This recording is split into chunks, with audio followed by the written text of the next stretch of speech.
Hello everyone, welcome to our YouTube channel. तो आज की क्लास में हम लोग पढ़ेंगे क्लास 8 सोशल साइंस जियोग्राफी का चैप्टर नंबर 1 रिसोर्सेज के बारे में। तो चलिए स्टार्ट करते हैं। सबसे पहले जानते हैं रिसोर्सेज किसे कहते हैं। Anythings that can be used to satisfy a need is resources. कोई भी थिंग्स जिसका इस्तेमाल हम अपने नीड को, अपनी ज़रूरतों को पूरे करने के लिए करते हैं तो उसे रिसोर्सेज कहते हैं। जैसे कि वाटर हुआ, वाटर की हमें ज़रूरत है और वाटर की अपने ज़रूरत को पूरी करने के लिए हम वाटर का यूज़ करते हैं, तो वाटर क्या हुआ, रिसोर्सेस हो गया। कोई भी थिंग्स इस इन्वायरमेंट में प्रेजेंट है और वो हमारी नीड को सेटिस्फाई करे, वो रिसोर्सेस है। एयर हुआ, वेजिटेबल हुआ, इलेक्ट्रिसिटी हुआ और टेक्स्ट बुक हुआ, ये सारे रिसोर्सेस है। और भी बहुत सारे एग्जाम्पल हैं रिसोर्सेस का। उसके बाद है टाइप ऑफ रिसोर्सेस। तो बेसिकली रिसोर्सेस को 3 टाइप में क्लासीफाई किया गया है: natural resources, human made resources and human resources. तो नेचुरल रिसोर्सेस वो रिसोर्सेस होते हैं कि जो कि नेचर से ड्रॉन किए जाते हैं। और उसके बाद है human made resources. Human made resources वो रिसोर्सेस जो होते हैं जो कि ह्यूमंस के द्वारा बनाया गया हो, उस रिसोर्सेस को हम क्या कहेंगे, ह्यूमन मेड रिसोर्स कहेंगे।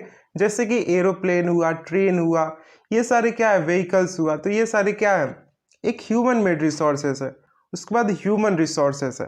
ह्यूमन रिसोर्सेज बेसिकली उस रिसोर्सेज को कहा जाता है जब ह्यूमन बींग अपने स्किल, नॉलेज और टेक्नोलॉजी को इम्प्लीमेंट करके एक नया रिसोर्सेज को क्रिएट करते हैं, तो उसे ह्यूमन रिसोर्सेज कहते हैं। तो एक पर्सन, एक ह्यूमन भी क्या है, एक रिसोर्सेज है। ठीक है। उसके बाद है नेचुरल रिसोर्सेज। नेचुरल रिसोर्स हम उस रिसोर्स को कहते हैं जो कि नेचर से ड्रॉन किया जाता है और उसका इस्तेमाल हम बिना ज़्यादा मॉडिफिकेशन का करते हैं, तो उसे हम क्या कहेंगे, नेचुरल रिसोर्स कहेंगे। जैसे कि सॉइल हुआ, एयर हुआ, वाटर हुआ, मिनरल्स हुआ, इटीसी।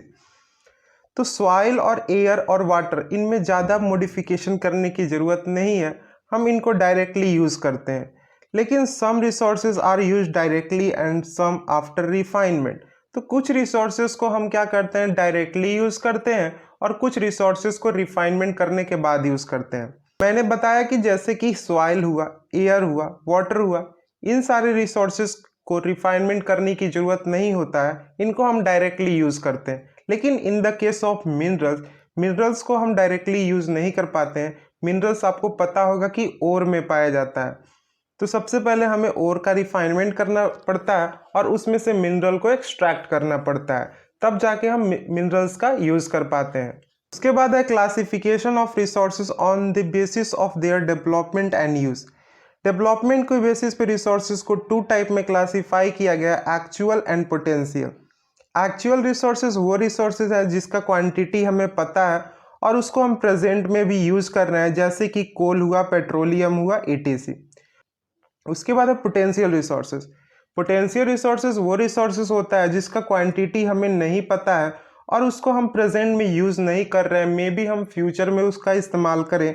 जैसे कि यूरेनियम फाउंड इन लद्दाख, हमें पता है कि यूरेनियम लद्दाख में है, लेकिन हमें ये नहीं पता है कि कितना क्वांटिटी में यूरेनियम लद्दाख में पाया जाता है। और जो लद्दाख का यूरेनियम है उसे हम प्रेजेंटली यूज़ नहीं कर रहे हैं, मे बी हम उसका इस्तेमाल फ्यूचर जनरेशन में कर सकें। ओरिजिन के बेसिस पे रिसोर्सेज को 2 टाइप में क्लासीफाई किया गया है, abiotic and biotic. Abiotic resources वो रिसोर्सेज होते हैं जो कि नॉन लिविंग थिंग से मिलके बने होते हैं, जैसे कि सॉइल हुआ, रॉक हुआ, मिनरल्स हुआ, ईटीसी। और बायोटिक रिसोर्सेज वर्सेस होते हैं जो कि लिविंग थिंग्स से मिलके बने होते हैं, जैसे कि ह्यूमन बींग हुए, प्लांट हुए और एनिमल हुआ। उसके बाद आता है classification of resources on the basis of renewability. Renewability के बेसिस पे रिसोर्सेज को 2 टाइप में क्लासीफाई किया गया, रिन्यूएबल्स एंड नॉन रिन्यूएबल।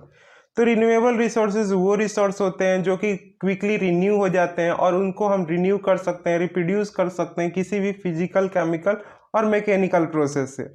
जैसे कि एयर हुआ, वाटर हुआ, सोलर एनर्जी हुआ, तो ये सारे किसके एग्जाम्पल है, रिन्यूएबल रिसोर्सेज के। रिन्यूएबल रिसोर्सेज वो रिसोर्सेज होता है जो कि ना ही तो उसे हम रिन्यू कर सकते हैं और ना ही रिप्रोड्यूस कर सकते हैं किसी भी फिजिकल, केमिकल और मैकेनिकल प्रोसेस से। और नॉन रिन्यूएबल रिसोर्सेज को बनने में मिलियंस ऑफ ईयर लग जाते हैं, जैसे कि कोल and petroleum.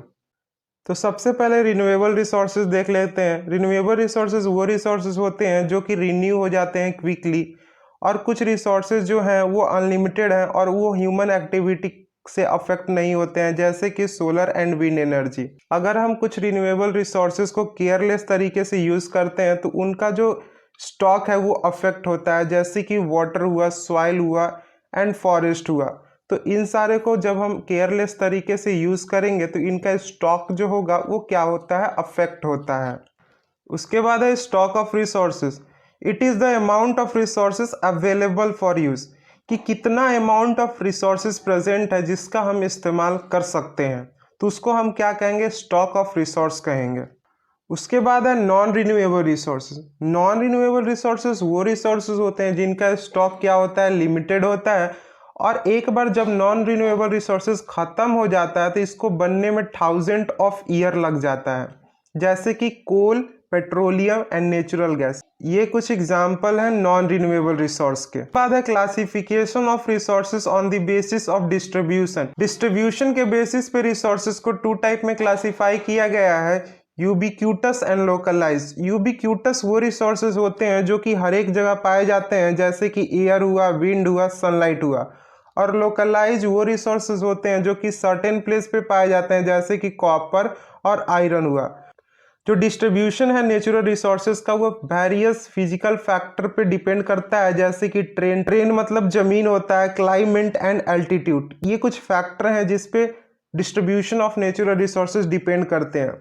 The distribution of resources is unequal because this factor differs so much over the earth.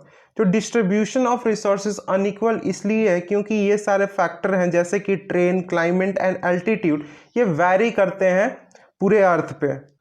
उसके बाद है human made resources. Human made resources वो रिसोर्सेज होता है जो कि ह्यूमन के द्वारा बनाया गया है, उसे हम ह्यूमन मेड रिसोर्सेज कहते हैं। और ह्यूमन जो होते हैं वो नेचुरल रिसोर्सेज के मदद से एक नया रिसोर्सेज को क्रिएट करते हैं और उसे हम क्या कहेंगे, ह्यूमन मेड रिसोर्स कहेंगे, जैसे कि बिल्डिंग हुआ, ब्रिजेस हुआ, रोड हुआ, व्हीकल्स हुआ। People like us use natural resources to make human made resources. हमारे जैसे पीपल क्या करते हैं कि नेचुरल रिसोर्सेज का यूज करके एक ह्यूमन मेड रिसोर्स बनाते हैं, जैसे कि बिल्डिंग हुआ, रोड हुआ और कार हुआ और ETC। उसके बाद है ह्यूमन रिसोर्सेज। ह्यूमन रिसोर्सेज क्या होता है, देखो पीपल जो है वो क्या है, ह्यूमन रिसोर्स है। जो पीपल होते हैं वो बेस्ट तरीके से नेचर का यूज करके मोर रिसोर्सेज को क्रिएट करते हैं, अपने नॉलेज, स्किल और टेक्नोलॉजी को इम्प्लीमेंट करके। एजुकेशन और हेल्प करता है पीपल को मोर वैल्यूएबल रिसोर्स बनाने में। उसके बाद है ह्यूमन रिसोर्स डेवलपमेंट। जब हम पीपल के स्किल की क्वालिटी को इम्प्रूव करते हैं ताकि वे ज़्यादा से ज़्यादा रिसोर्सेज को क्रिएट कर सके, तो हम उसे ह्यूमन रिसोर्स डेवलपमेंट करते हैं। तो ह्यूमन रिसोर्स डेवलपमेंट बेसिकली हम किस तरीके से कर सकते हैं, बेसिकली हम इंस्टीट्यूशन को सेटअप करके उसमें पीपल को मोर नॉलेज प्रोवाइड करते हैं, तो उसे हम क्या कहेंगे, ह्यूमन रिसोर्स डेवलपमेंट कहते हैं। उसके बाद है कंजर्विंग रिसोर्सेज। तो रिसोर्सेज कंजर्वेशन बेसिकली होता है जब हम रिसोर्सेज को केयरफुल तरीके से यूज करें और रिसोर्सेज को टाइम दे रिन्यू होने के लिए, तो हम उसे कहेंगे रिसोर्सेज कंजर्वेशन। उसके बाद है सस्टेनेबल डेवलपमेंट। तो केयरफुल तरीके से रिसोर्सेज को प्रेजेंट में यूज करना और फ्यूचर जनरेशन के लिए रिसोर्सेज को कंजर्व रखना, उसको हम कहते हैं सस्टेनेबल डेवलपमेंट। उसके बाद आपके NCERT में पेज नंबर 5 में कुछ क्वेश्चन दिए गए हैं, उसका मैं आपको आंसर बताने वाला हूं। तो फर्स्ट क्वेश्चन है, why are resources distribution unequal over the earth. तो basically distribution of natural resources various physical factor पे डिपेंड करता है, जैसे कि ट्रेन, क्लाइमेट एंड एल्टीट्यूड। और ये जो फिजिकल फैक्टर हैं वो बहुत डिफर करते हैं पूरे अर्थ पर, इसीलिए जो रिसोर्सेज है वो अनइक्वली डिस्ट्रीब्यूटेड है अर्थ पे। उसके बाद है what is a resources conservation. तो यूजिंग रिसोर्सेज केयरफुली। जब हम रिसोर्सेज को केयरफुल तरीके से यूज करते हैं और रिसोर्सेज को रिन्यू होने के लिए टाइम देते हैं, तो उससे हम क्या कहेंगे, resources conservation. Why are human resources important. देखो ह्यूमन रिसोर्सेज इसलिए इंपॉर्टेंट है क्योंकि जो ह्यूमन ही होते हैं वो नेचर को बेस्ट तरीके से यूज करके ज़्यादा से ज़्यादा रिसोर्सेज को क्रिएट करते हैं, जब वे अपना नॉलेज, जब उनके पास नॉलेज, स्किल और टेक्नोलॉजी होता है। तो उसके बाद है व्हाट इज सस्टेनेबल डेवलपमेंट। तो बेसिकली हम रिसोर्सेज को प्रेजेंट में केयरफुल तरीके से यूज करें और उसे फ्यूचर जनरेशन के लिए क्या करें, कंजर्व करके रखें। उसके बाद क्वेश्चन नंबर 2 है, tick the correct answer, which one of the following does not make substance a resources. तो इसका आंसर सी होगा, क्वांटिटी। उसके बाद है, which one of the following is human made resources, इनमें से कौन सी ह्यूमन मेड रिसोर्सेज है। तो इसका आंसर ए होगा, मेडिसिन टू ट्रीट कैंसर। उसके बाद थर्ड है, complete the statement, non renewable resources are those which have limited stock.